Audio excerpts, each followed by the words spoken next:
बच्चों, आज मैं आपको पंचतंत्र की एक और नई कहानी सुनाऊंगी जिसका नाम है भूतिया पेड़।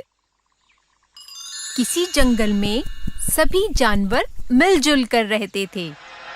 उसी जंगल में एक बहुत घना पेड़ भी था। सभी जानवर उस पेड़ से दूर ही रहते थे क्योंकि उन सब का मानना था कि उस पेड़ पर भूत रहता है। एक दिन जंगल में भालू आया और वह रहने के लिए जगह ढूंढने लगा। मैं इस जंगल में तो आ गया, मगर अपनी गुफा कहाँ बनाऊं? तभी भालू को वो भूतिया पेड़ दिखता है। यह जगह थोड़ी डरावनी लगती है, पर यहाँ शांति बहुत है। मुझे अपनी गुफा यही बनानी चाहिए। भालू उस पेड़ के नीचे पहुँचता ही है कि तभी वहाँ बंदर और हाथी आ जाते हैं और भालू को वहाँ अकेला देखकर बंदर बोलता है, अरे भालू भाई, तुम यहाँ अकेले क्या कर रहे हो? मैं यहाँ रहने के लिए गुफा बना रहा हूँ। भालू भाई, तुम यहाँ अपनी गुफा नहीं बना सकते। यह जगह सुरक्षित नहीं है। सुरक्षित नहीं है? तुम कहना क्या चाहते हो? हाथी भाई ठीक बोल रहे हैं। इस पेड़ पर तो भूत रहता है। तुम मेरे घर के नीचे अपनी गुफा बना लो, वहाँ तुम्हें कोई परेशानी नहीं होगी। अगर यह सच है तो मैं अपनी गुफा बंदर भाई के घर के नीचे ही बनाऊंगा। तीनों वहाँ से चले जाते हैं। भालू अपनी गुफा ठीक उसी पेड़ के नीचे बनाता है जिस पेड़ पर बंदर रहता था। भालू निश्चिंत होकर वहाँ रहने लगता है। एक दिन भालू जंगल में घूमने के लिए निकलता है। घूमते घूमते वो उसी पेड़ के नीचे जा पहुँचता है। अगर इस पेड़ पर भूत रहता है तो वह मुझे इतने दिन से दिखाई क्यों नहीं दिया? मुझे लगता है यहाँ जरूर कुछ गड़बड़ है। भालू के ऐसा कहते ही पेड़ के ऊपर से आवाज आती है, तुम यहाँ आ तो गए हो, लेकिन जा नहीं पाओगे। मैं तुम्हें खा जाऊंगा। कौन है यहाँ? मैं इस पेड़ पर रहने वाला भूत हूँ।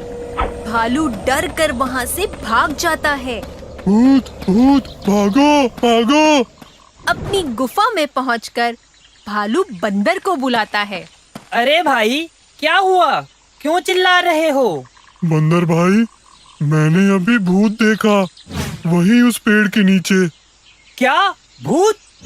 मैंने तुम्हें वहाँ अकेले जाने से मना किया था। तुम अभी इस जंगल में नए हो और वो भूत तो बहुत खतरनाक है। उसने पहले भी कई जानवरों को नुकसान पहुँचाया है। मुझे तुम्हारी बात मान लेनी चाहिए थी। आज के बाद मैं कभी भी वहाँ अकेला नहीं जाऊंगा। भालू अब उस पेड़ के पास कभी अकेला नहीं जाता था।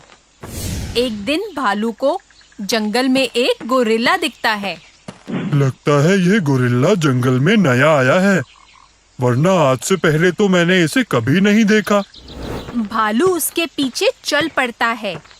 कुछ दूर जाने के बाद भालू देखता है कि गोरिल्ला उसी पेड़ पर चढ़ जाता है जिस पेड़ पर भूत रहता है। यह देखकर भालू बंदर के पास जाता है।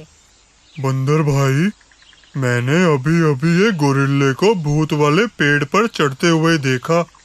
शायद वह इस जंगल में नया है। पर गोरिल्ला को तो उसकी दुष्टता के कारण काफी समय पहले इस जंगल से निकाल दिया गया था। तो फिर वो जंगल में क्या कर रहा है और उस भूत वाले पेड़ पर क्यों चढ़ गया? क्या वो नहीं जानता कि उस पेड़ पर भूत रहता है? बंदर सोच में पड़ जाता है। वह समझ जाता है कि पेड़ के भूत के पीछे कोई गहरा राज छुपा है। बंदर रात को भूतिया पेड़ के पास ही एक पेड़ पर चढ़कर छुपकर चिल्लाता है, अरे वाह, बहुत दिनों के बाद किसी गोरिल्ले की खुशबू आ रही है। आज तो पेट भर कर खाऊंगा और यह गोरिल्ला तो मुझे देख भी नहीं सकता क्योंकि मैं तो भूत हूँ। गोरिल्ला ये सब सुनकर डर जाता है। वह सभी जंगल के जानवरों को इकट्ठा करता है। फिर वह उन्हें सारी बात बताता है। बंदर अभी भी उसी तरह से चिल्ला रहा होता है, आज तो मैं गोरिल्ले का मांस खाकर ही पेट भरूंगा। पर भूत तो इस पेड़ पर रहता था, फिर आवाज उस पेड़ से कैसे आ रही है? महाराज, पेड़ पर कोई भूत नहीं रहता। आपने मुझे जंगल से निकाल दिया था, इसलिए मैं इस पेड़ पर आप सबसे छुपकर रहता था। सभी जानवरों को मैंने ही भूत बनकर डराया था, जिससे कोई मुझे देख ना सके। लेकिन अब यहाँ सचमुच का भूत आ गया है। ये सब सुनते ही बंदर नीचे आता है और सबको बताता है। यहाँ कोई भूत वूत नहीं रहता। पेड़ पर रहने वाले भूत का सच सामने लाने के लिए ही मैं भूत बनकर इसे डरा रहा था, ठीक वैसे ही जैसे इसने हम सबको डराया था। गोरिल्ले का झूठ पकड़ा जाता है और उसे जंगल से बाहर निकाल दिया जाता है। इस तरह सभी जानवरों को भूतिया पेड़ से छुटकारा मिल जाता है और वे सब खुशी से बिना डरे जंगल में रहने लगते हैं। तो बच्चों, इस कहानी से हमें ये शिक्षा मिलती है कि हमें डर का सामना बहादुरी से करना चाहिए। अगर आपको हमारे वीडियोस पसंद आ रहे हों तो इन्हें लाइक करें, चैनल सब्सक्राइब करें और हमारे कार्टून शोज सबसे पहले देखने के लिए बेल आइकन दबाना ना भूलें।